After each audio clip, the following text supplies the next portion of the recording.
You see, the funny thing about awakening is that it doesn't ask for permission. It doesn't wait for your friends to approve or for your family to understand. No, when the call comes, it comes like a thunderclap, tearing through the illusions you've been wrapped in since birth. And here's the paradox. You cannot take everyone with you, not because you don't love them, but because they are still holding on to the world you are leaving behind. The more you try to stay, the more you will feel like a bird in a cage, wings clipped by the expectations of those who fear your flight. So, what does one do when the road forward demands leaving behind everything familiar? The answer is simple, yet difficult. You walk away. Not out of anger, not out of resentment, but because the journey of the chosen ones has always been a solitary dance with the unknown. The path of awakening is by its very nature a solitary one. It does not come as a group invitation, nor does it seek validation from the familiar voices of the past. It arrives in a whisper at first, a gentle pull in the heart, a quiet knowing that things are not as they seem. But as you listen, as you truly begin to heed this call, it grows louder, more insistent, until it becomes impossible to ignore. And that is where the difficulty begins, because the moment you start to walk this path, you realize that not everyone will walk it with you. You were born into a world shaped by others, your thoughts, your beliefs, your very sense of self.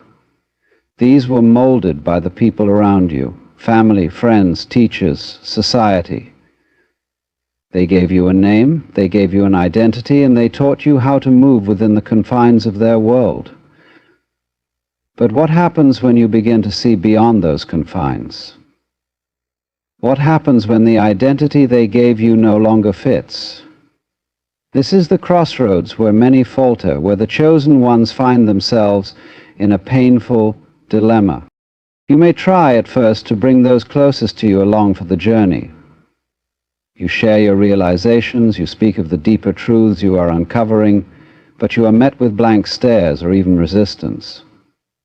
They do not see what you see, and more importantly, many do not want to, because to see, to truly awaken, is to dismantle everything one has known, and most people are not ready for that.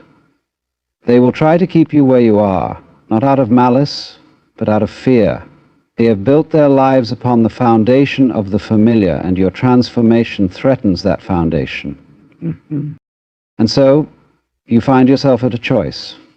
Do you stay where it is safe, where you are accepted, but at the cost of your own growth?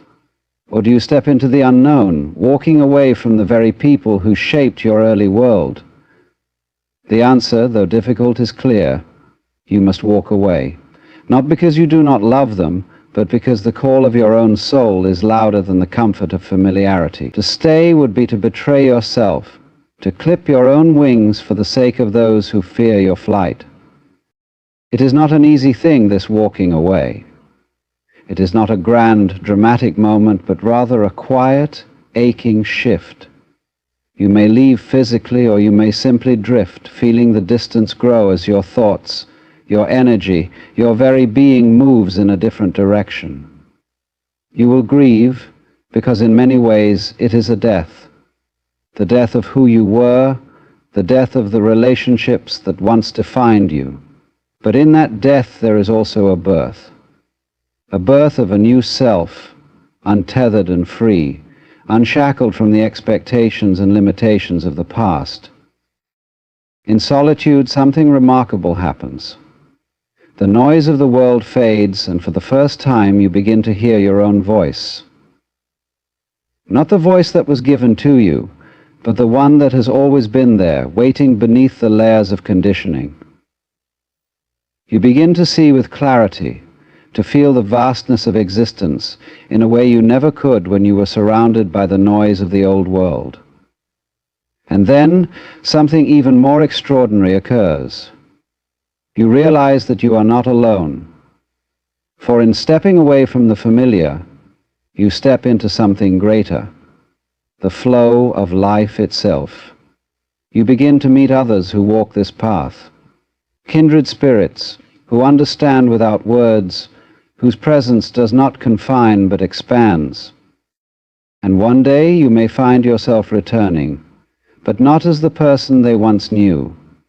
You will return not seeking approval, not looking to be understood, but simply as you are, whole, free, and at peace. Whether they accept you or not will no longer matter, because you will have found something far greater than belonging. You will have found... Detachment is one of the most misunderstood ideas in the world. People hear the word and assume it means coldness, abandonment, or lack of love. But this is not true detachment. Real detachment is not about rejecting anyone or anything. It is about freeing yourself from the illusions that keep you bound. It is about stepping away from the expectations, obligations, and unconscious patterns that have shaped you into something you are not. When you walk away from friends and family on your path of awakening, it is not an act of betrayal. It is an act of deep, spiritual love. Most people do not understand this because they are trapped in a world of conditioned attachments.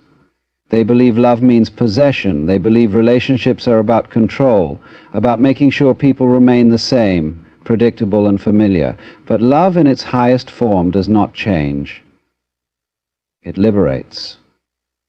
To truly love someone is not to hold them close out of fear of losing them, but to allow them the space to grow, even if that means growing apart. The problem is that most people do not want to grow. They want comfort. They want things to remain as they have always been, even if it means living in a cycle of suffering. And when you begin to awaken, you threaten that cycle.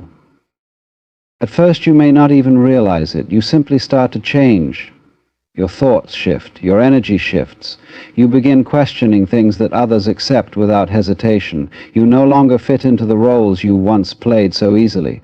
And when those around you notice this change, they resist it. They tell you that you are different, that you are acting strange, that you are losing yourself. But in reality, you are not losing yourself. You are finding yourself for the first time. But the only thing you are losing is the illusion of who you were taught to be. This is where the difficulty arises. Because to continue growing, you must break free from the emotional ties that hold you to the old world. And these ties are strong. They are built from years of shared experiences, shared laughter, shared pain. The mind clings to them because they feel safe. But you must ask yourself, is safety worth the price of your soul? Because that is the choice you face. To stay is to remain in a place where you must shrink yourself to fit, where you must ignore the voice within in order to maintain harmony with those around you. To leave is to step into uncertainty, to risk being misunderstood, to face the fear of loneliness. But what most people do not realize is that true loneliness is not being alone. It is being surrounded by people who do not see you, who do not understand the depths of your being. When you detach, you are not saying, I do not love you. You are saying, I love you enough to let us both be free. Free from expectation, free from obligation, free from the need to be anything other than what we truly are. And when you do this, something incredible happens. The love that remains is real.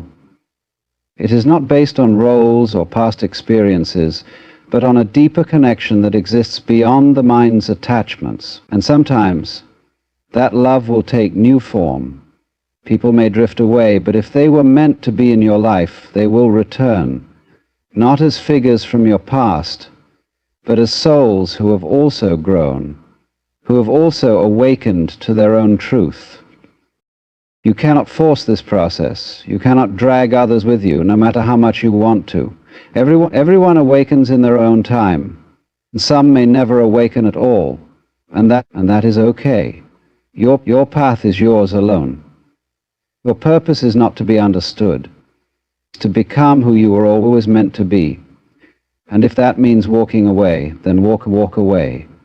not in anger, not in sorrow, but in peace, knowing that love in its truest form does not require attachment. The weight of the old world is heavy, not because it is real, but because you have been carrying it for so long that you have mistaken it for yourself. The people in your life, family, friends, even society itself, have unknowingly placed their expectations, fears, and limitations upon you since the day you were born, not out of cruelty, but out of their own conditioning. They were shaped by those before them, just as they have tried to shape you. But there comes a moment when you realize that this weight is not yours to bear, that what you have been carrying is not your essence, but the projected fears of others. And when this realization comes, it shakes the foundation of everything you have known. Most people live their entire lives under this weight, never questioning it, never daring to set it down. They follow the path laid out for them, not because it fulfills them, but because it is familiar. And familiarity feels like safety. They stay within the boundaries of what is acceptable, even when those boundaries suffocate them. And when they see someone begin to rise above this conditioning, to question, to evolve, they react with fear, because if you can step outside of it, then so could they, and that terrifies them. It is easier for them to keep you bound than it is to face their own illusions. This is why the moment you begin to awaken, you will feel the weight of their resistance. They will not say, "We do not want you to grow." Instead, they will say, "You are changing too much. You are being selfish. You are losing yourself." But what they really mean is, "You are disrupting the illusion we are comfortable in." It is not truly you they are trying to hold back. It is because if you rise, if you step into your full power, then they must face the truth that they too have always had the ability to do the same. And most people would rather stay asleep than face the responsibility of waking up. So what do you do with this weight? How do you move forward when those around you want to keep you anchored in their reality? You set it down. You walk away. Not in hatred, not in rebellion, but in recognition that their journey is not yours to carry. You do not have to convince them, you do not have to fight them. You simply release yourself from the need to be understood, from the need to be accepted, from the need to fit into the version of you that makes them comfortable. And in doing so, you become free. Freedom is a terrifying thing for those who have never tasted it. It is vast, it is uncertain. It does not come with instructions, but it is the only way to truly live. When you release the weight of the old world, you begin to move in ways you never thought possible. You start to see with new eyes, to feel with a depth you never knew existed.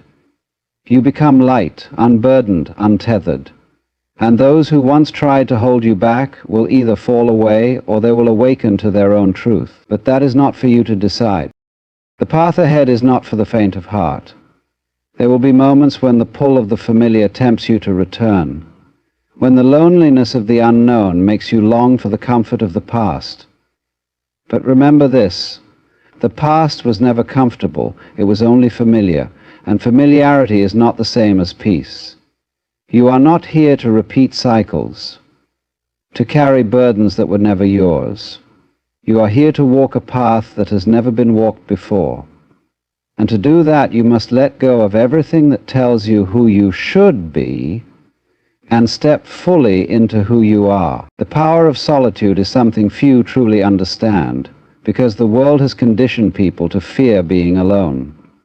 From childhood, you are taught that connection is safety, that to be surrounded by others is to be secure.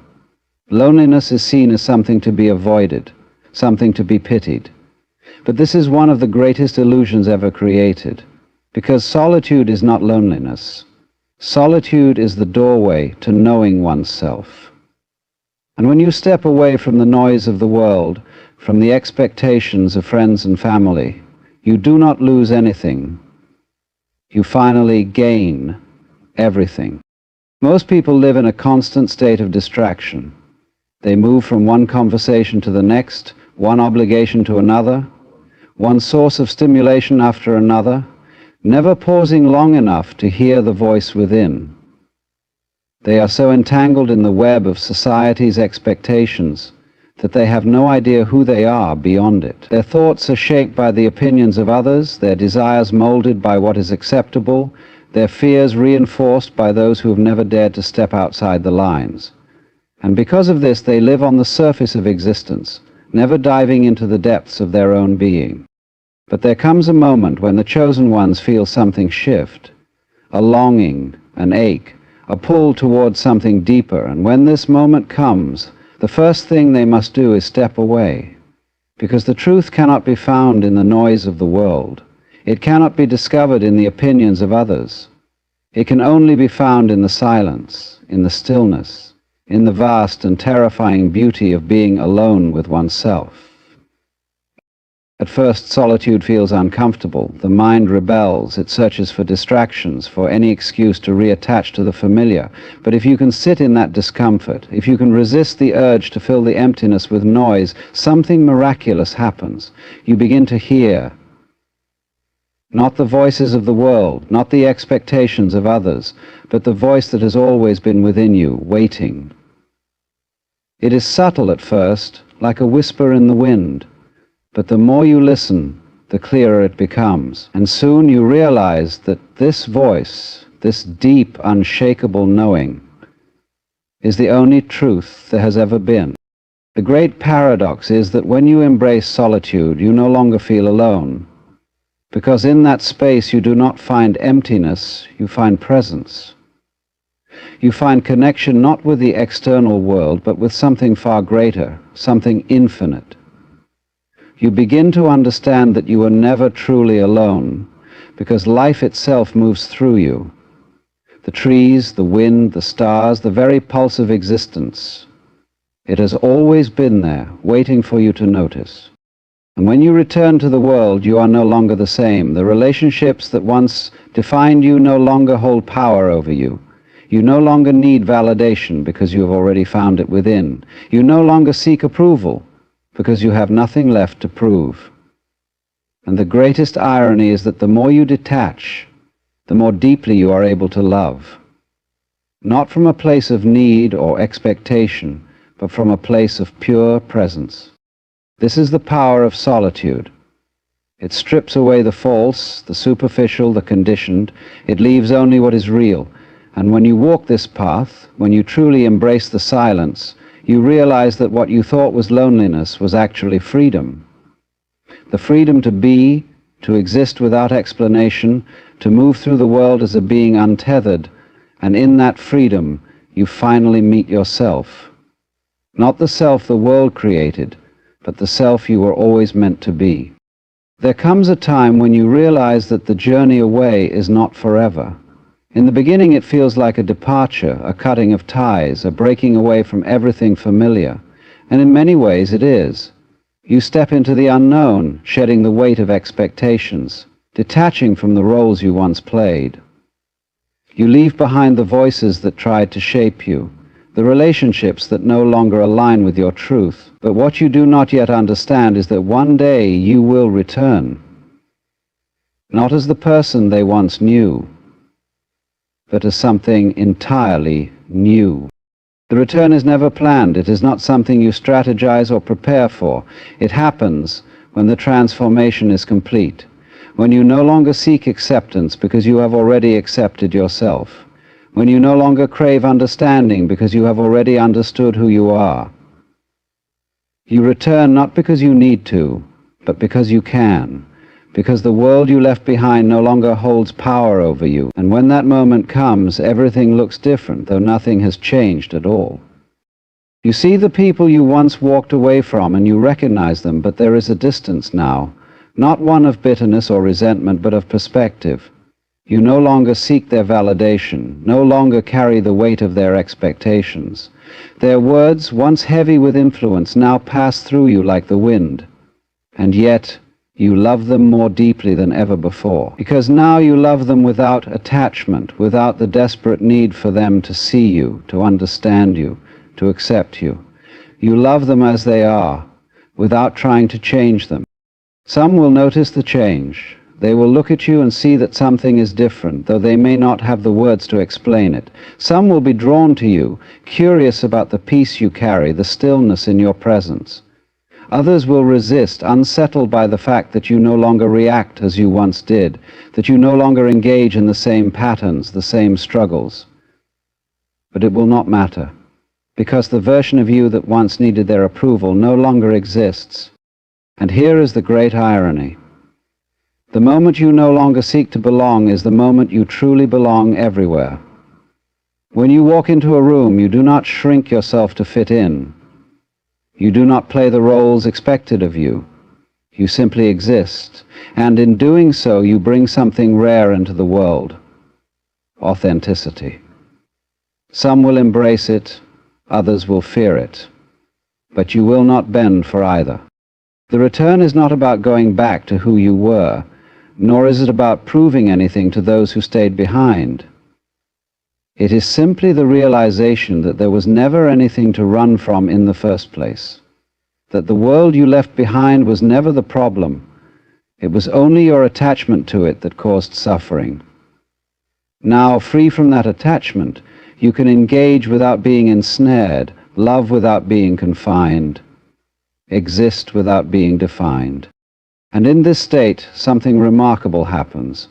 Some of those who once resisted your path may begin to follow their own. Not because you convinced them, not because you forced them to see, but because your very being is now an invitation. An invitation to wake up, to step beyond the illusions, to embrace the unknown. Not all will accept it, and that is okay. The journey is not for everyone. But for those who are ready, your presence alone will be enough to remind them of what they have always known, deep inside. You walked away not to abandon, but to transform. And now as you stand in the fullness of who you are, you realize that the journey was never about leaving or returning. It was always about becoming. And now you are finally free. You see, when we speak of the chosen ones, we often imagine halos, destinies, and divine favors. But the truth, the one no one dares to tell you, is far less glamorous and far more profound. To be chosen is not to be exalted, it is to be awakened. It is to feel deeply in a world that numbs. It is to see clearly in a world addicted to illusion. And this, my dear listener, is not a gift of comfort. It is a burden of vision. Most people stroll through life half asleep, comfortably lost in the rhythm of society's lullabies. But the chosen, they are restless, they question, they ache, they search. Why? Because something inside them remembers that there is more than this, more than the noise, the chase, the masks. They were not made to fit in, they were made to remind. You see, when we speak of the chosen ones, we often imagine halos, destinies, and divine favors. But the truth, the one no one dares to tell you, is far less glamorous and far more profound. To be chosen is not to be exalted, it is to be awakened. It is not a crown you wear, but a weight you carry. You are not chosen because you are greater, but because you are more sensitive, more in tune with the subtle tremors of existence that most people ignore. You are not here to escape suffering, but to transmute it. Not to shine, but to illuminate. Most people wander through life half asleep. They are entranced by the mechanical lullabies of society, comforted by repetition, distracted by noise, medicated by media. But the chosen ones are restless, not because they seek attention, but because they are unable to numb themselves to the suffering around them. There is a kind of ache in their bones, a memory in their soul that whispers, this is not all there is. There is something more. And so they look for it, often alone, often misunderstood. The truth is, if you are one of the chosen, life didn't hand you comfort. It handed you questions, deep ones, painful ones. You were probably the child who didn't fit in, the one who stared out the window wondering why things felt off, even when everyone else seemed content. Maybe you still feel that way. Maybe you still wonder why you carry a sadness that doesn't seem entirely your own. That is the mark, you see, not of someone broken, but of someone open, open enough to feel the suffering of others, open enough to feel the weight of the world pressing into your chest. It is through suffering that the chosen awaken. Life carves them not through ease, but through fire. But unlike others, they do not harden in the heat. They soften. They do not turn bitter. They turn inward. And in that inward turning, they begin to see what others cannot, the interconnectedness of all things, the illusion of separation, the great dance that is always unfolding beneath the surface of things. Now here's the paradox: the chosen are called not to fight the world, but to surrender to its flow.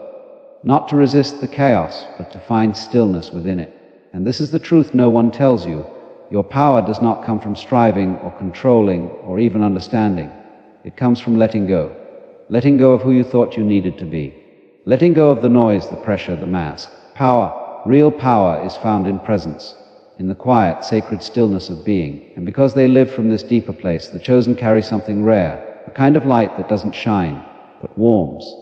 They are not meant to be stars in the sky, admired from afar. They are lighthouses, anchored, unmoving, constant, guiding others through the storm, even if their own foundations are battered by waves. They illuminate paths, not with their words, but with their lives.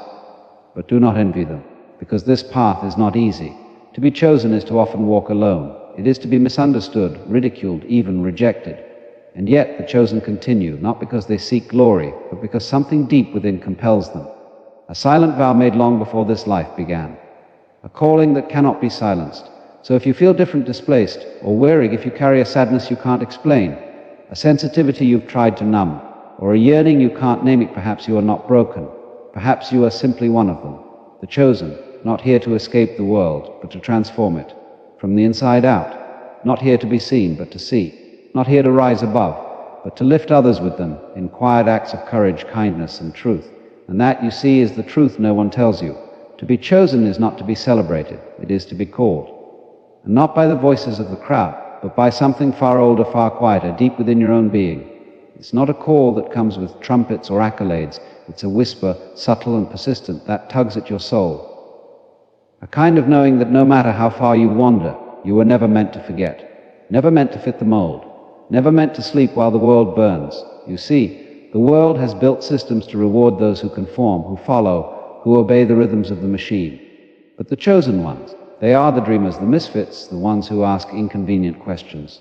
Why does everyone pretend to be happy? Why does success feel so empty?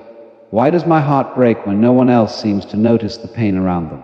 These questions are not distractions. They are openings, cracks in the illusion, and through those cracks the light of truth pours in. But there is a cost. To awaken is to lose what once made you feel safe. Relationships may falter. Comfort may vanish. You may look around and realize that the life you built was never really yours. The roles you played were inherited, the masks you wore passed down. And when you take them off, when you stand naked before the truth, it is terrifying. Because suddenly you see clearly, and you cannot unsee. Chosen ones often live in this strange paradox. They are both part of the world and apart from it. They laugh, they cry, they work and live. But always there's a subtle awareness in the background, like a second heartbeat. An awareness that this is not all there is. That time is a trick, identity a costume, and even death a doorway. They carry within them the remembrance of eternity, like a candle flickering inside the chest. And perhaps the most difficult truth is this: no one will give you permission to be who you really are. Not your teachers, not your bosses, sometimes not even your family. The world may not recognize your depth, your sensitivity, your calling. It may label you as too much, too quiet, too intense, too strange. But this is not your burden to fix. You were not made to be understood. You were made to be understand. This journey will demand everything. It will ask you to unlearn what you thought was true. It will strip you of certainty, of ego, of attachment. But what it gives in return is far greater. You begin to live in alignment with something vast, something eternal. You begin to act not out of fear, but out of clarity. You begin to speak not to impress, but to express what is real.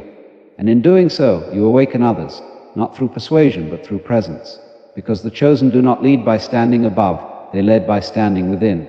They remind people of something they forgot, that there is another way to be human, a way rooted in compassion, in truth, in presence, a way that does not seek domination or division, but harmony and wholeness. Their lives become quiet revolutions, ripples in the collective consciousness, and still they carry the weight of the world, not because they have to, but because they can. Because their hearts are wide enough, strong enough, deep enough. They hold space for others' pain even as they navigate their own. They keep going not because it's easy, but because the calling is real. So if you've ever felt the urge to give up, to hide, to go back to sleep, don't. You are not alone. You never were. There are others like you, scattered across the world in the line, keeping the flame alive. And together, whether they ever meet or not, they are changing everything. not loudly, not forcefully, but surely, silently, deeply. And yet, even knowing all this, the path of the chosen remains one of paradox. You are called to great inner strength, yet asked to move through the world with softness. You are given deep perception, yet you must walk among those who do not see. You are awakened to the profound interconnectedness of all things, yet you may often feel isolated, misunderstood, even by those closest to you. This is the silent suffering no one tells you about, not the pain of failure, but the ache of knowing, of carrying truths too heavy for casual conversation, of sensing patterns and meanings that others dismiss. It is not easy to live with open eyes in a world that thrives on sleep. You see the masks people wear, the lies they tell themselves to get through the day, and you understand that these illusions are not malicious but necessary for them, but not for you. The chosen are stripped of the luxury of delusion. They are called to see things as they are, not as they wish them to be. And in this seeing there is sorrow, yes, but there is also liberation. For when you no longer fear the truth, it loses its power to wound you. When you face the darkness within, it becomes a doorway, not a prison. This is the work of the chosen, not to escape the darkness, but to illuminate it. Not to destroy the shadow, but to integrate it. You come to realize that nothing is separate, that even pain is sacred, that every wound is a teacher, every loss a guide, every ending a beginning in disguise.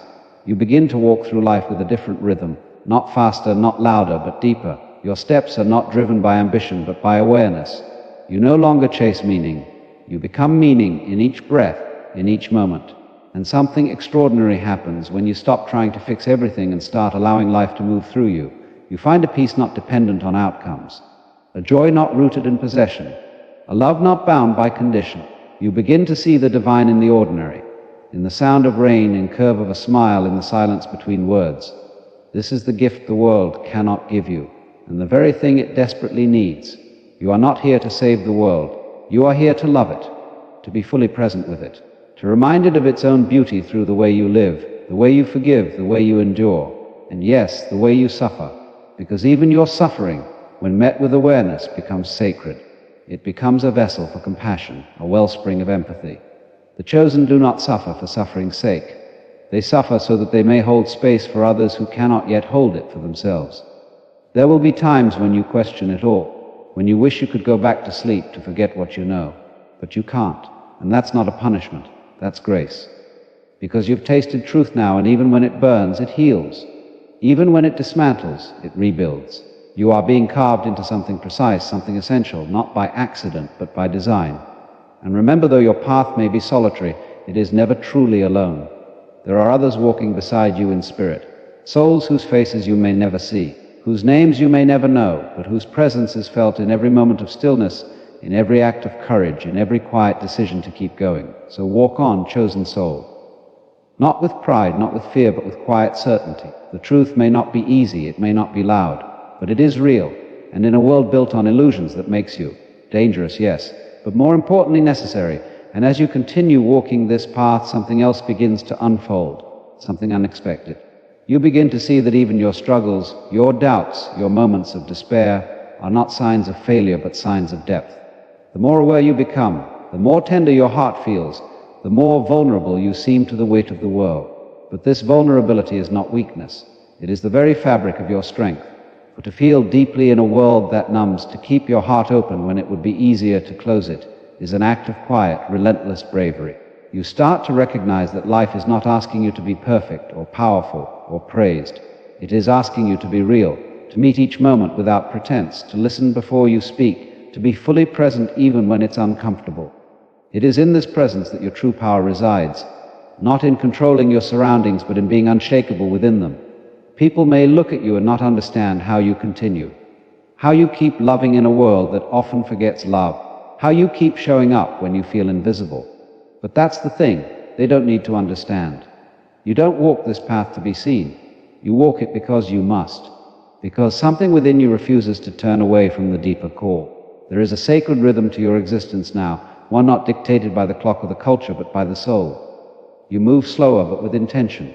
You speak less, but with clarity. You may not seek the spotlight, but your light shines through the cracks of ordinary life, in the way you hold space for another's pain, in the way you choose kindness when no one is watching, in the way you return to yourself after being broken again and again, never bitter, only deeper. And still there are days when the burden feels too heavy, when your own wounds pulse louder than the call to heal others, when you wish, just for a moment, to be ordinary, to not feel everything so intensely. On those days, remember this: your sensitivity is not a flaw, it is your compass. Your pain is not a sign you're lost, it's a sign you're alive. The world will try to convince you to toughen up, to look away, to be indifferent. But you were not made for indifference. You were made to feel, to witness, to transform. Others may not see your silent battles, but the universe does. And every act of unseen courage, every quiet choice to love again, ripples outward in ways you cannot yet imagine. The chosen do not change the world through grand declarations. They change it through subtle presence, through unseen shifts in the collective soul. They are not here to convince anyone of anything, but to embody what is possible. To live in such a way that their very being becomes a reminder that there is another way to be. A way that is softer, truer, and infinitely more alive. You don't have to have it all figured out. You don't have to be fearless or flawless. You only have to keep listening to that still, small voice within that has always known the way. The voice that guided you even when you didn't understand why. The voice that pulled you away from the noise and deeper into yourself. That voice is the choosing. Not an external stamp of approval, not a divine announcement from the heavens, but that quiet resonance that says, this is who you are and this is what you came here to remember. So keep going. Not because it's easy, not because the path is clear, but because something within you refuses to settle for less than what is true. You are not here to fit in, you are here to awaken. You are not here to please, you are here to embody. And in doing so, you become the very truth no one tells, but that everyone in their deepest heart longs to hear. The purpose of the chosen ones is not to bask in the spotlight, to garner admiration, or to be the center of attention.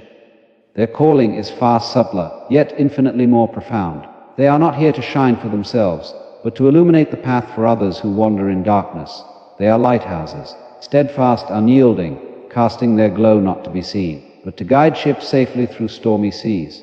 This illumination is not loud or boastful. It is quiet, steady, and enduring. It comes from a deep wellspring inside, a source that is not dependent on external validation or applause. In a world obsessed with fame, success, and surface-level achievement, this role can seem invisible and thankless. The chosen ones often work in the background, their influence subtle but powerful.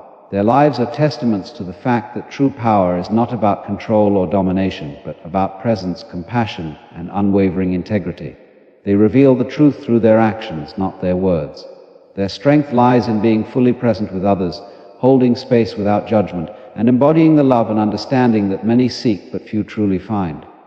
The chosen understand that illumination is a responsibility as much as it is a gift.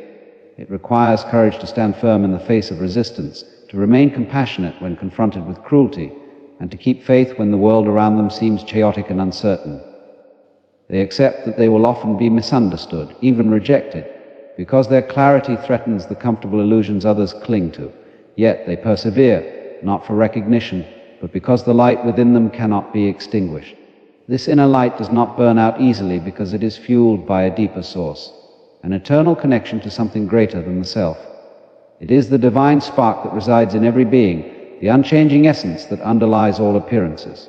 The chosen are those who have remembered this connection and live from it, regardless of external circumstances.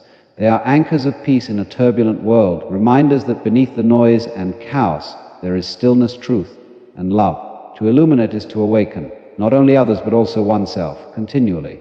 It is a process of ongoing transformation, a commitment to truth that requires vulnerability and humility. The chosen know that their purpose is not a destination but a journey, a dance between light and shadow, certainty and doubt, strength and softness. They move through this dance with grace, aware that each step forward is an act of faith. In this way, the chosen ones challenge the very fabric of society. They question values that prioritize competition over cooperation, separation over unity, and fear over love. They embody an alternative vision of what it means to be human, one rooted in connection, empathy, and authenticity. By living this vision, they plant seeds of change that may take time to blossom, but will ultimately reshape the world. If you find yourself drawn to this path, know that you are not alone. You are part of a lineage of souls who have walked this way before you and who walk it now, often unseen and unheard. Your role is sacred, your presence vital. You are not here to be perfect or to have all the answers. You are here to be real, to be present, and to let your light shine quietly but unmistakably. Remember, the world does not need more noise or spectacle. It needs witnesses. People who can see clearly, hold space, and shine their light gently but persistently. You are one of those witnesses. Your purpose is not to dazzle but to illuminate. Not to be the star but the lighthouse. And in embracing this truth, you fulfill the calling that no one else can.